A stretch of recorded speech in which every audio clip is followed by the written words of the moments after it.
Welcome to our podcast, DNF Football. So, as you can see, I'm Dylan, And I'm Frank. and we make up the DNF in DNF Football. This channel was brought to you by me and Frankie. So, our drive to make this channel was our love for football and for the NFL. We're huge followers of the National Football League. We both love football, playing and watching every Sunday. It's our ritual, it's our religion. Every Sunday, we watch football on the couch for hours. And at halftime, at the 1 o'clock games, we always go out and play some football. Me and Frankie are in a little bit of a rivalry just because I'm a Packers fan. And, he's a fan of the Bills and the Steelers. Yep. And yeah, we always chirp our teams and stuff. But no, it's a lot of fun. And football is a great way to bring people together Yeah. during these times. So we made this channel because, yeah, we love the NFL. We're a little bored because it's quarantine. Why not bring a spark to people by making fun videos that people can comment, drop likes, interact with us? We could spread our knowledge. Also, we're in the middle of free agency. The draft is coming up. Me and Dylan both study college football also, so we know most of the players coming up from the draft. So Exactly. yeah, spread our knowledge with you guys. All right, to start off, we wanted to make our first video based on the off season, so the free agency, so signings, as well as the acquisitions. So the biggest winners in free agency and the biggest losers. So which teams lost a lot of players, and are basically which teams are set up for success, and which teams are set up for failure. So to start off, I'll talk about Tampa Bay. So Tampa Bay last year losing record, no playoffs. So they had Cameron Brate, they had Chris Godwin, they had Mike Evans, and they had Jameis Winston. Jameis Winston made the 30-30 club. He didn't have a contract this year. The he didn't re-sign with Tampa. Instead, Tampa Bay brought in Tom Brady. Yeah, the six-time Super Bowl champions, moving on from New England, signed a 2-year deal. Um, he's gonna have some pretty good weapons with Chris Godwin and Mike Evans. It could do some damage next year. Personally, I think that Tampa Bay will be a team to watch for the playoffs next year, especially that the format now is a 7 teams in both the NFC and the AFC. We know Tom Brady usually worked with small time wide receivers.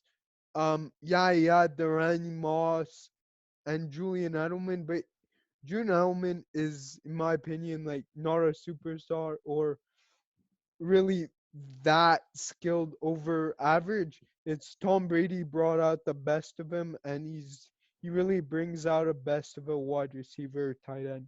I think the Tampa's gonna make the playoffs next year. yeah, so another winner that we both agreed on was Miami. So Miami had a lot of cap space this free agency. They made a lot of acquisitions on the defensive side of the ball. They signed Byron Jones out of Dallas, a very, very good cornerback. They signed Kyle Van Noy out of the Patriots.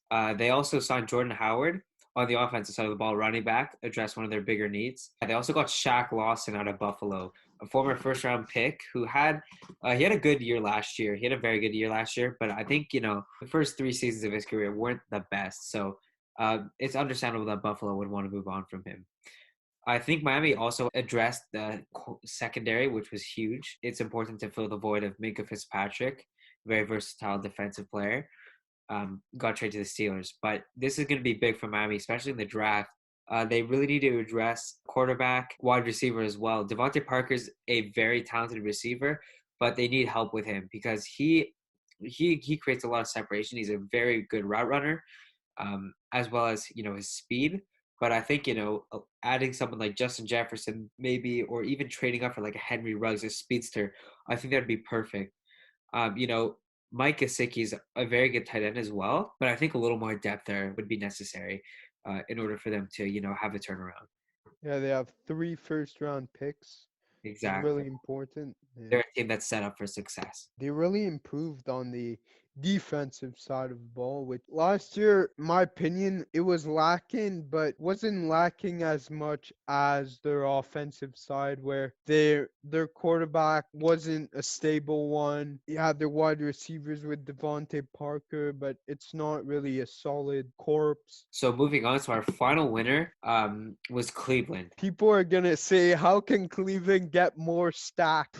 Cleveland got more stacked.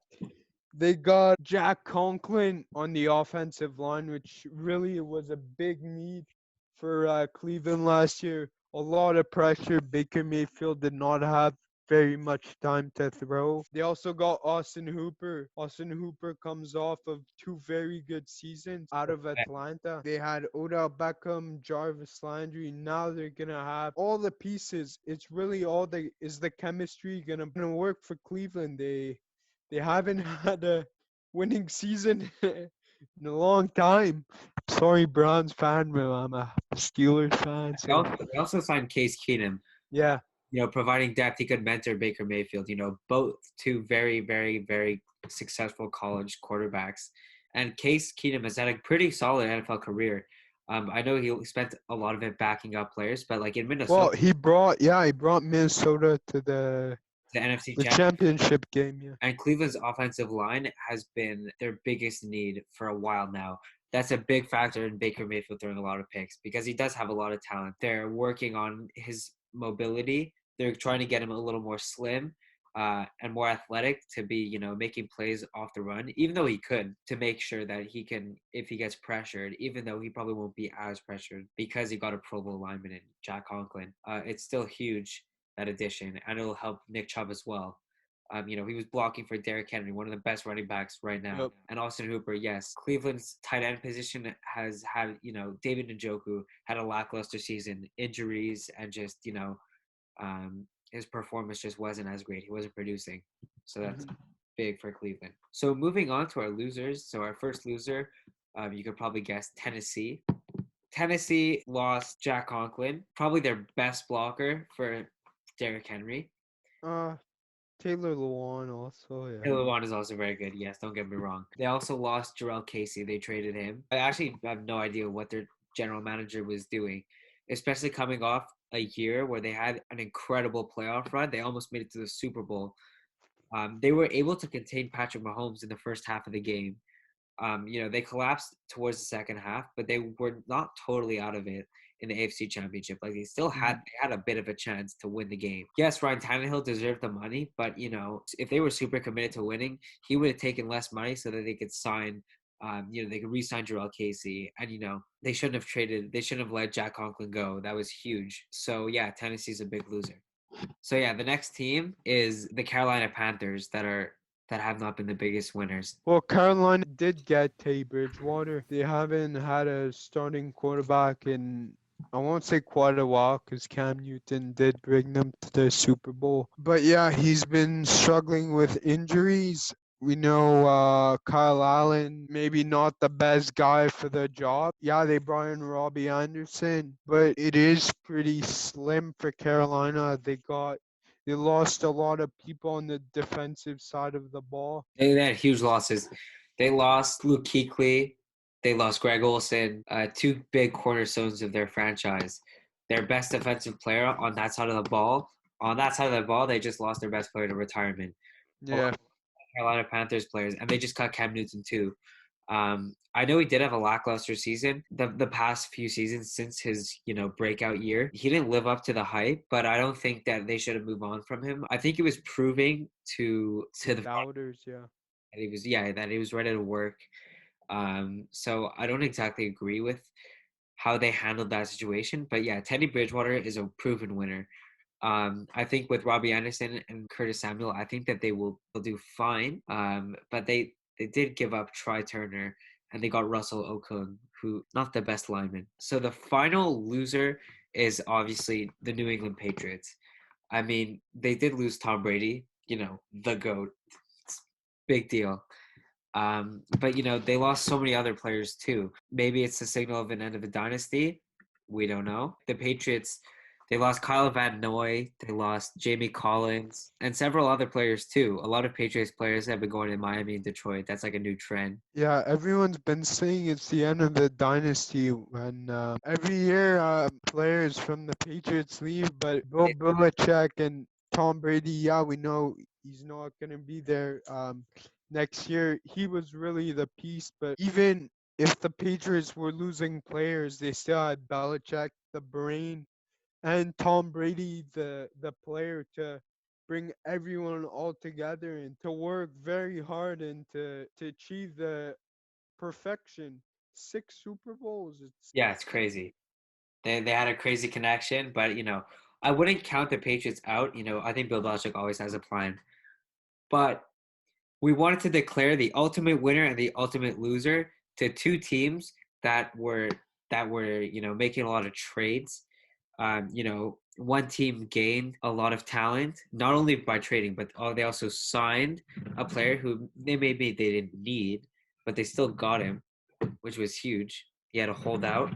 Yes, you can guess, Denver Broncos, the ultimate winner of this year's offseason. But the ultimate loser of this offseason has to be the Jacksonville Jaguars. They gave their two biggest components on their defense to the Broncos and the Ravens for only a fourth and fifth round pick. The mayor of Saxonville and the corner opposite Jalen Ramsey, who is producing like crazy. He was a Pro Bowl, and they just let him go. yeah. Also, Nick Foles. They let Nick Foles go. I'm Yeah, investing in Gardner Minshew, but you have to surround him with some talent. Their receivers haven't been the best, so I don't know if they're ready to compete as of yet. And the Denver Broncos, they got Melvin Gordon, they got AJ Bouye, and they got Jarrell Casey from the Titans. they're gonna be a team to watch out next year. So yeah, this basically ends our first video. We hope you enjoyed. Drop a like and subscribe Yeah, to our exactly. channel. Feel free to give your opinions. We love. Yeah. Thank you so much for watching.